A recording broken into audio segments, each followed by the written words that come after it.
Can't wait to just bash the shit out of Norris for 30 minutes. Oh, get off it. What's up, everybody? Welcome back to the Formula America podcast. We're your hosts, Kurt and Dylan.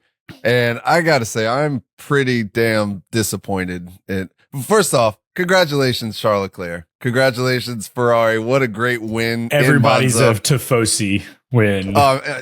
There's something. So we talked about it on the last one. There's something not only special about a Ferrari victory, but a Ferrari victory in Italy. It goes wild. I would love to be a part of that. Like to actually experience it in person. I want to have a sit down with Charles Leclerc and I want to play a would you rather. Would you rather win the World Drivers' Championship, but you lose Monza and Monaco, or not win the WDC, but you win Monza and Monaco?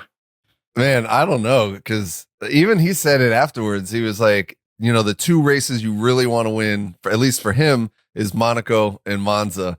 And he's got to do both of those this season. Like, good on him. It's almost like, I think you talked about it before, that one meme where it's like, what did it cost? Everything. It's like he gets these two highlights, but for the rest of the season, he just gets smacked down and beat down. And it's just, but man, what a win. Continuing the abusive relationship of beating him down and then giving him a little carrot. And he's like, there's hope. Yeah. And then beating him down some more. just enough to keep him around. Like you can't hit him too hard. But you couldn't wipe the smile across that dude's face as he walked up to the podium. And then, you know, everybody singing the Italian national anthem is gotta. I've never wanted to learn another national anthem, but I'm like, I kind of want to learn the Italian one just for that. Right. Like, so you could take part in that. Yeah. And the cool part was not just the fact that he won the race, but how he won the race. Yeah. Because that was a complete gamble that they went on, that one-stop strategy where it's like, I don't know if it's going to make it. And even to the end, like, you're like, are they going to fall off? Is he going to lose all this pace? But remember singing Silverstone 2020 when Lewis blew the tire and finished it on? Yep. That was what was going through my mind, was like, are the tires going to survive, let alone like it was. You got to. Because what Sainz pitted, I want to say like 4 or 5 laps after Leclerc. And so on paper, he should have been the one that was able to take it long. And then when you see Sainz's tires just completely fall off and he starts getting passed by Lando or Oscar and Lando, you're like, oh, I don't know. But Charles Leclerc, man, what a magical, masterful victory yesterday. Yeah, congrats to him all the way. To Ferrari as a whole, I don't think that, I mean, I know Sainz got 4th. But first and fourth, I mean, they're back in the constructors' potential title. Like, yep, they're 31 points behind McLaren right now. Yeah, which means that they're only 39 points behind Red Bull. Yep, it's wow, yeah, you're right. We could have a 3-way fight here for the constructors. We could, and I think it's going to be, McLaren and Ferrari attacking from the behind, and Red Bull kind of doing damage limitation. Exactly, and I think now, I think that's where Max is, because you got to hear that radio message yesterday where he's like, hey, can everybody wake up? Like, I know this is a shit position, but this is important, because he's realizing, like, for him, he's defending the constructors and also the drivers potentially in the championships at this point. And man, it's wild, the swing that this season has taken. It's such an exciting F1 season. It is. And I watched an interesting tech talk on all the upgrades brought to Monza as a whole. But one of the things I've seen a couple of things around Instagram, typical rumor mills, that like Red Bull's struggling on the development due to the amount of money they're spending on repairing cars. Checo, $3.5 million. And I don't know how much weight that holds, but what I thought was interesting, you pointed out of the gate how weird Red Bull's rear wing was. How it looked like one of their standard rear wings that they'd like taken a hacksaw to. Well, that's actually what they did. Instead of spending development budget, they took one of their existing wings and sawed pieces off of it. Same thing with their front wing. They cut the upper element off of existing wings to save on development costs. I love that. And so they didn't have to bring a super low spec or low downforce spec rear wing and everything that goes with it. So I think that's kind of ingenuitive and I think it was a good idea, but I think that also shows there's some cracks in that budget. Like they're not out developing everybody. Cost caps actually playing an effect here. Yeah, that's wild. I didn't know they did that, but exactly that's what it looked like. But yeah, it's crazy, man, with the cost cap. And then also, like, I was thinking about it, at some point they're gonna have to, it's getting late in the season, so they got to start putting a lot of their money towards next year's car. Yep. So at what point, maybe that's what they're doing now. They're like, all right, we're just going to try to put little band-aids on this RB20 and just limp it to the end of the season, because they're so focused on next year and making sure that the same thing doesn't happen next year. So maybe that's what we're seeing. Is, you think Adrian Newey's secretly sabotaging so that next year he has a better car than Red Bull? That would be hilarious. I know when he goes to leave the factory for the last time, Christian's going to be standing there. He's like, give me the notebook. Yeah. Give me that notebook. That is proprietary information. Hand it over. Yeah. But yeah, let's gotta talk about the elephant in the room. Let's talk about McLaren. I don't even know where to start with these guys. Okay. So the fastest car with the shit strategy. They again have given away a victory. They've potentially given away a 1-2. And I'm honestly on the side where I believe that McLaren doesn't care about the drivers' championship. Their actions are showing that they don't give a damn about the drivers' championship. I don't know that I agree.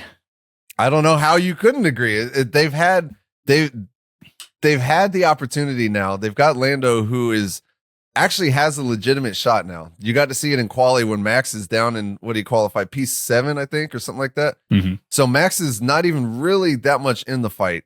McLaren clearly has the fastest car. And so they've actually got a shot now of getting Lando at least close enough within sniffing range of the drivers' championship. And yet they're still allowing them to basically duke it out and compromise Lando's race because they want to be polite to Oscar or something like. I don't understand it. I mean, I kind of have a totally different point of view on that. Oh, I'd love to hear it because I don't see any other way. I mean, Oscar Piastri is only 48 points, 44 points behind Lando. Lando's 62 behind Max. I get it. Both of them. If I'm Oscar Piastri, the odds of him catching Max are slim, but I'm not going to just give it away either. I think that he's too close to be just throwing him to the wayside. And I watched a couple of other things I thought was interesting. You know, everyone knows Mark Webber is Oscar's agent. Apparently, and I wasn't super into it, Formula One at the time. But Mark Webber, despised having a number one and number two driver. And so there's a lot of speculation that in the contract with Oscar there is no number one, number two. And Zach Brown came out after this, explained Papaya rules as you're free to race, but your teammates don't crash the cars, keep it clean. But he said, we have two number one drivers. We're not doing the number one, number two. If you're going to play that game, kind of like Mercedes does, there's a couple teams that do play two number one drivers. And they're both pretty close in the constructors. Best man wins. And Oscar straight up took that victory from Lando. And it sucks since a teammate, but Oscar won. And so I will say I don't fault Oscar in this whatsoever. Oscar is doing what I would expect any race car driver to do. Like you said, he's competitive. Yep. Oscar's a damn good driver too. So he wants that championship, or he at least wants to put his best foot forward. So I don't fault him for what he did in that second chicane or anything. What I'm faulting the team, because I feel like at some point, I understand that you don't want to have a number one and number two, but we're getting towards the tail end of the season and you've actually got a shot of getting one of your drivers close enough to potentially win. So at some point, I feel like they have to be like, all right, Oscar, look, you're close, but you're not close enough. Lando has a much better chance. And this is only your second season. You're going to get more chances. I think that they have to at some point switch and put the focus on getting Lando in the best shot of getting that championship. I feel like the team at some point needs to step in. The team needs to prioritize winning the constructors championship. Drivers, I think I like that they're free to race. I like that they're not playing favorites. I would have been really poopy faced, especially after the whole begging Lando at Hungary, how gross all of that was on team orders. Like I would have been, Oscar would have been salty, and understandably if they were like, hey, there's 10 races left. You don't have a chance. We're going to favor Lando when you're driving better than Lando is. Like, meh. I don't know. I don't know. I don't think that Maybe I don't Lando know. shouldn't be such a crybaby. Huh? Yeah, How about that? I'd be pissed off if I was Lando too. I've always been critical of Lando being a little poopy faced in interviews. I would have been the same exact way yesterday. But I don't know who, like, looking at the two championships, I think that he's like, yeah, the team obviously wants the constructors, but I feel like no matter what, the drivers championship always takes precedence, and it looks better if your driver, even if your team loses the constructors, if your driver is the world champion of the year, I feel like that would look better on the team. So I feel like they have to step in and before it's too late. And I feel like it might be getting to the point where it's going to be too late at this point. And also, how far behind is Lando on Max now after this one? 62. He's 62 points. The team, McLaren itself, has already taken 10 points off of Lando. And what I mean by that is when in, what was it, Hungary? When they had, they made him swap and give Oscar the win. That's not really giving Oscar the win, though, because they undercut their own teammate and said he was going to give it back. He just made a big hoopla out of it and drew way more attention than necessary. So I don't think he stole 7 points. But they still stepped in and took it. If the race would have finished the way it was, Lando would have won, had 7 more points. If they would have swapped the cars in Italy, in Monza, that would have been 3 more points. So this would have been a 52 point swing, or 52 points right now. And so they've already pulled basically 10 points off of Lando. I don't know. I'm a Lando fan, so maybe that's my bias showing, but I definitely feel that McLaren is dropping the ball big time right now. What was the Max comment? If his mom had a dick, it'd be his dad. If his mom had balls, that one, he'd be my dad. Yeah. If Lando wouldn't give up his pole position every time he started the race, he'd probably have more points too. If he raced a little bit better, didn't get, let his teammate pass him in turn 4, probably have more points too. And all right. So speaking of that, I'm glad you brought that up, because what we saw in Monza in turn 4 was, for one, a beautiful move by Oscar Piastri. It was masterful. He put the car in the perfect spot. But if that was anybody other than Lando right there, I don't think that move would have stuck. I think either they would have come together or the other driver would have put their elbows out so far that Oscar would have had to concede and go through the runoff or whatever. I think the fact that it was Lando, obviously, for one, it's like he doesn't want to crash with his teammate. That's like the cardinal rule. You don't crash with your teammate. Yeah. And for two, he knows that he's in the hunt right now. In his mind, he's like, I'm number 1. I'm going for this. I've got to get this championship. So he's trying to keep it clean. But if that was Max right there, I don't think that they're both coming through that turn cleanly, and Oscar's not going to come out in front like that. Well, maybe Lando should have more of a reputation like Max. What was it when Alonso and Schumacher were going through Suzuka, and Alonso passed Schumacher into 130R? And he said, I knew he's got a wife and kids at home. I knew he would back out of it. Exactly. So that's what I'm saying. Lando needs to, and we spoke about it before when he collided with Max, about how he is trying to have his cake and eat it too when it comes to trying to be a friend and trying to be a likable guy and also trying to win. You can't, those are mutually exclusive. At some point, he is going to have to become an asshole and like become that villain and get that reputation where somebody's not going to do that to him, because Oscar knew that he was going to concede and give him that corner. If Oscar had any thought in his mind that Lando was going to take them both out, then he wouldn't have done it. So I think it's time. Lando needs to get aggressive. He needs to get rid of that good boy persona that he has. He's got to stop crying afterwards too. It just doesn't look real good. Too. Yeah. I'm becoming steadily much more of an Oscar fan than a Lando fan. I know, man. And what's wild is this is only his second season in Formula 1. Can you imagine? Give him 2 more years. What's going to be going on? Oscar is, that's what I was thinking yesterday. Lando needs to win his championship before Oscar completely takes over. Because he is. Because at some point, Oscar is going to be the main guy, and Lando's just going to be like, oh, I shouldn't have been such a nice guy. Yeah, I totally agree.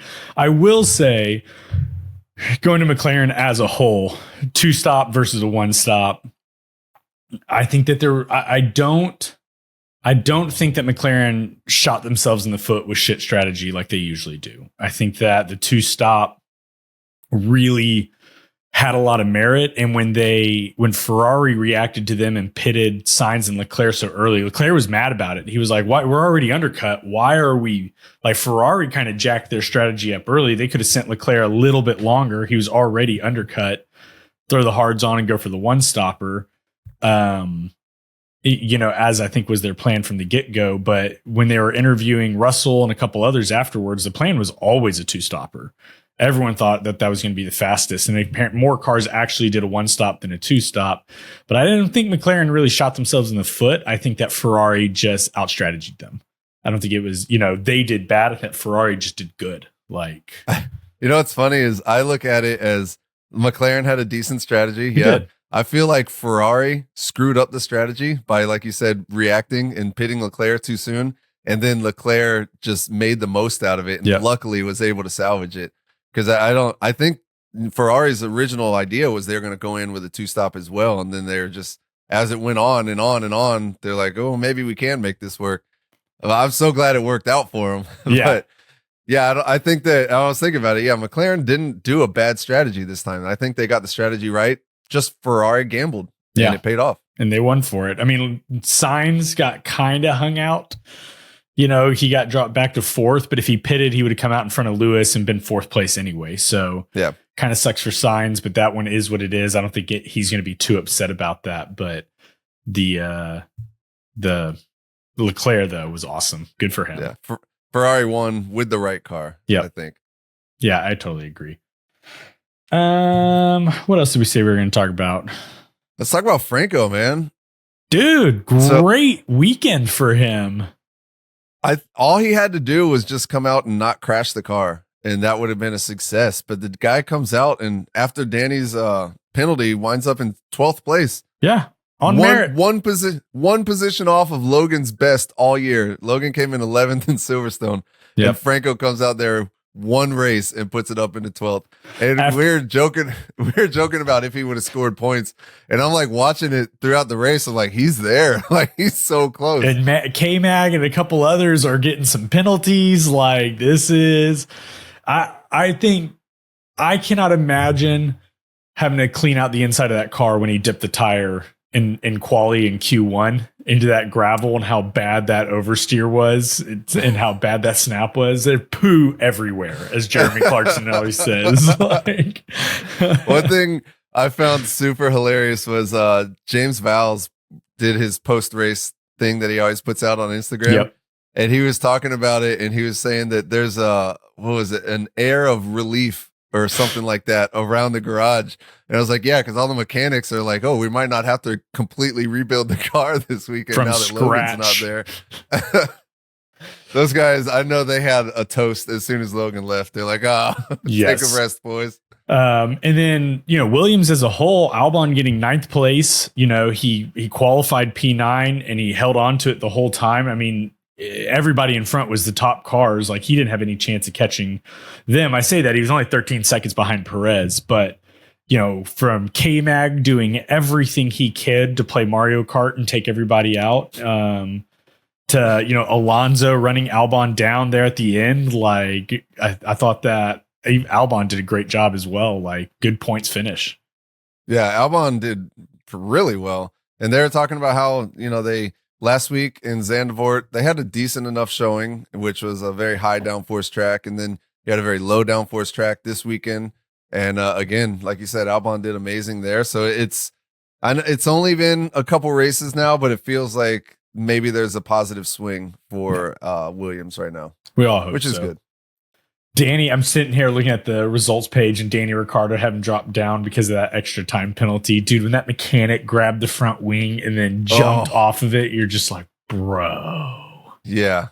Oh, man. Because you see 5-second penalty for Danny forcing Hülkenberg off. And then all of a sudden it's like Danny Ricciardo, 10-second penalty. He's like, what the hell? Could you imagine being that mechanic? You're just like, oh no. And you're in front too. No. Danny's staring at you as you like pull your arms back and everyone sees that quick movement. You just Danny's sitting in the car going, you son of a bitch. Yeah, that was rough to see. But man, so let's talk about these Haas boys real quick. Well, Haas boy, because there's only one racing next week. Yeah. Those guys, yes, at Monza, I feel like they were out there demolition derbying this entire race. So Hülkenberg gets pushed off on the first lap by Danny and falls back and gets angry, which is something normally you don't see out of Hulk. And when he just basically Kvyat torpedoed into the side of Yuki, and you saw that was a hard hit. Saw the whole side pod crumple in and like kind of pop back, but it was like, ooh, shit. Yeah, that was not good. Completely ruined Yuki's race. I guess that was a little payback for his teammate. And then K-Mag, oh my God, K-Mag was just on one yesterday. Yeah, he was playing bumper cars. They were, so my prediction was that there was going to be a safety car caused by a Haas, and they tried. I think they were listening. They're like, we got you. It's like, I don't know why. I don't know why there's no safety car. It's wild that the amount of hits that was going on yesterday, and everybody was George Russell's front wing. Like there was some carnage out there. It was borderline NASCAR. I think it shows how kind of resilient these cars are right now. Starting to be. I was earlier last week. There was a replay of the 2011 race in Monza, and it was like 20 laps in, and there was already like 6 or 7 DNFs, and so it's just like cars were just falling off. Also, I didn't realize that DC was commentating back in 2011. Was he really? He was commentating. I was like, that's DC right there. He went out in 2008. Yeah, he's been commentating for a while. Huh, interesting. Yeah, it was a little bit of a car. Let's do our heroes and zeros. We're probably going to hit everybody else of relevance in the heroes and zeros. All right. Let's see. Let me switch over. All right. Well, why don't you start off this week with your zeros? Yeah, Red Bull. I'm just sticking the knife in and twisting it at this point. Like, just not a great showing. Max is turning into what Lewis was last year, just sappy Max, and we're never gonna, we're not gonna win any more races and blah blah blah. Just like, shut up. His post-race interview, he was like, or it was like, what do you need to do before the next race or something? He's like, we got to go back and change everything, the entire car. The car's a monster now, and it's definitely not doing good. It's understeering like crazy. I've watched a couple of tech talks on it, and it's interesting kind of the problems that they're having. The car is faster than the RB19. That was one thing that Sam Collins pointed out, comparing Spa 23 to Spa 24. The RB20 is faster than the RB19, but I think it's just a little bit harder to control in comparison to the rest of the field. It was really made leaps and bounds up. But Red Bull's getting outdeveloped right now. They've kind of got a big black cloud, and they're my first zero. Yep. K-Mag. For all the reasons we just talked about, dude. It just. So I don't know the exact stat, but I don't recall the last time a driver was given a race ban for getting the 12 I was thinking about points. that. I totally meant to look that up this morning. That's a quick Google search away. Yeah, but I know for a while there, it was like everybody would get close. Like, who was it? Gasly was on the threshold for a while. And then K-Mag's been on the threshold for a while. 2012, Roman Grosjean. That's fitting. That tracks. 12 years ago. Good job, K-Mag. Yep. So he will be sitting out. I think right now the speculation is Ollie Behrman. Who, what is interesting is Ollie Behrman would replace him in Azerbaijan. But what's interesting is Ollie Behrman technically is still ahead of K-Mag in the championship. And he's only raced one. They've got the same amount of points, but I guess since he reached it first or whatever, he's still ahead. And he's only had one race. So my last zero, I've got options. I have Norris and Stroll written down. I've already kind of beaten up on Norris, so I'm going to go with Stroll. Stroll, who got last in the race, that finished the race, bolted on a brand new pair of softs to go steal that fastest point away, and was 1 second slower than Lando Norris on old hard tires. So that I've said this to you before when we've done things together in the past, where I used to always say, all you can ever ask for from people is good attitude and effort, and I'll be happy. And then you meet some of those people that they give it their all, great attitude, great effort, and their best is just not that good. Oh, what was it? Oscar in the interview after Quali, or one of them? It was after the race. It's like Lance Stroll was driving like he was on his first karting track ever, karting race ever. That, you know what? That whole decision to pit him for fastest lap baffled me because he was already in like 16th or 17th place. So he wasn't going to get the point. All he was going to do was steal it from somebody else. Yeah. Who it wasn't. I think Max had it at the time. So it's not like Aston Martin is in a fight with Red Bull. So it kind of baffled me that they would pit him for that. And then the fact that he was so far off, it's like, man. I don't think it was a full second. I think it was like 0.85 or 0.9. It was something, but it was close to a full second off the pace. Yeah. So window liquor for my last one. All right. Well, zeros. I also had Red Bull on there. Yeah. I got an extra one, so I'm going to go with McLaren. I'm not going to put Lando on there, man. Of course you're not. Exactly. I don't think that this was a zero performance by Lando. I think that for all the reasons I stated before, McLaren is dropping the ball on helping out one of their drivers who has a somewhat of a legitimate chance at a championship. So McLaren for me is a zero. Just not making Lando take self-responsibility, huh? Just not on this pushing one. the blame. I don't. You cannot make me change my mind on this one. I'm not. It's not his fault this time.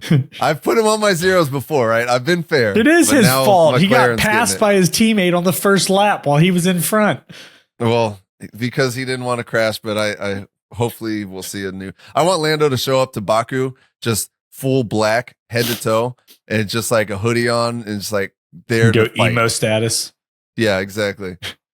All right, my next one I had I got both Haas drivers on here just because Hulkenberg getting angry, uncharacteristic for him, and then K-Mag, now he's got to sit out a race. He's like, you're not going to race in the next one because you have too many penalty points, so it's his own fault. So both Haas drivers. And my other one was Red Bull. So yeah. Fair. Who are your heroes? All right, heroes, obviously Charles Leclerc, man, he took a bad situation and was able to actually come off with a victory for it. Good for him. He's won Monza. He's won Monaco this year. Great showing for Charles Leclerc. My next one, Colapinto, it has to be, man. He kept it clean, put it in P12, had a decent weekend. And one thing that they kept mentioning throughout the weekend was the amount of press that he had because everybody obviously wanted to talk to him. So everywhere he went, all the cameras were following him. Yeah. All the pressure was on. All he had to do was keep it clean. And he actually not only did that, but actually performed pretty decently. Yeah. So Colapinto is definitely getting one. And the dude looks just like Senna. Looks like a young Senna. Yeah, I could see it for sure. I don't want everyone to hate on me. I get it. Senna's Brazilian. This guy's Argentinian. I'm just saying they look alike. All right. Get enough hate for my Senna comments, and I love the dude.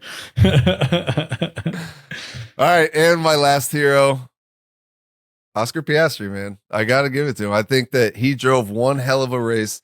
Like I said, that pass into turn 4 on Lando Norris was amazing. I don't fault Oscar at all for anything that's happening. I think it's the team's issue for not wrangling that in. But Oscar's doing what he needs to do, and I'm so excited to see the future for Oscar Piastri. Yeah, I am too. I'm pretty similar. I've got Leclerc. You have to. I have Colapinto. He deserves it, but I also slash Williams as a whole. Great weekend for them.